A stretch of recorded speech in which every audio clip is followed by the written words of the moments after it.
All right, here we go. Do you know that half-life equation I gave you guys yesterday? I'm just going to run through real quick why it is. So this is our equation for exponential for half-life because it's decreasing, right?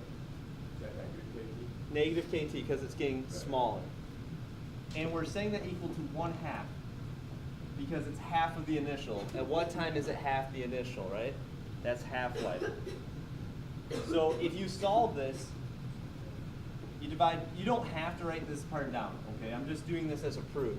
Okay, I'll just write it down. Yo, you divide yo by yo, you get a yo-yo. And it comes back to nothing. That's embarrassing, I just said that. Right, so e to the negative kt equals 1/2. You get rid of e by taking natural log of both sides. So you get negative kt equals natural log of 1/2. This is why this is part of calc, actually. You can use this as a differential equation. And now I can divide by t, and I get the equation negative k equals natural log of 1/2 over t. Your book says natural log of 2 over t. They're just taking that negative out. I'm going to leave it in, because this makes more sense to me with half-life. Or you could write it as time equals natural log of 1/2 over k. Negative k. Do you remember before I told you about negatives and not negatives?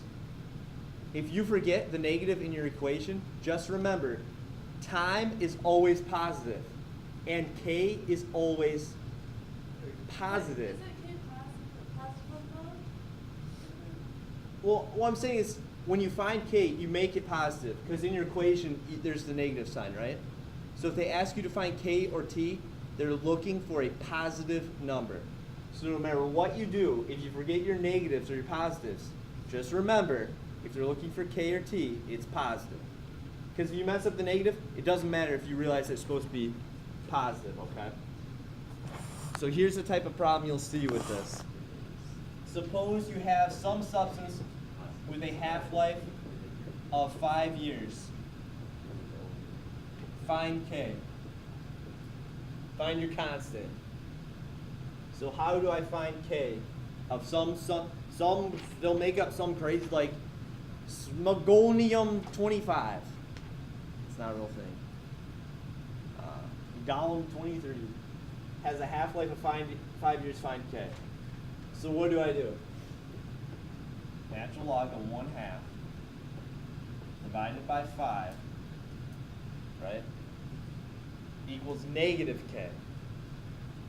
Well, I told you, don't worry about the negative positive. I'm going to plug that in, and I get negative 0.138629.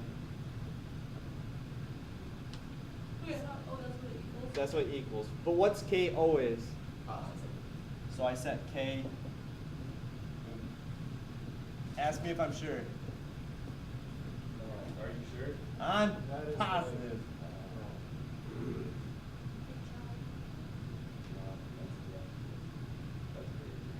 Now, what if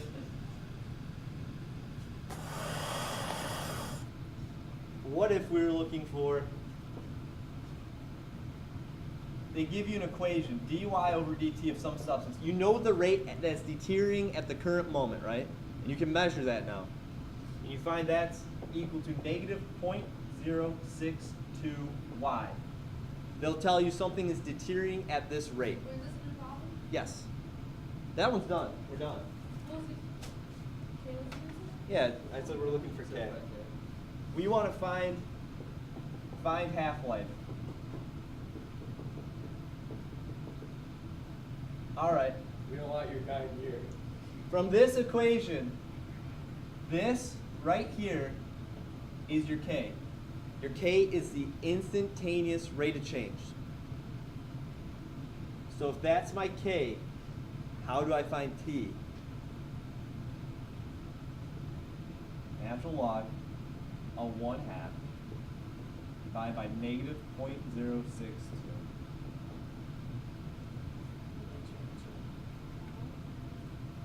It's 11.18 years. What's the answer? Yep. So no matter what, if they give you t and you have to find k, natural log of 1/2 divided by t. If they give you a rate And you have to find t, natural log of 1/2 divided by rate. So that's your formula you need to know for that one. That wasn't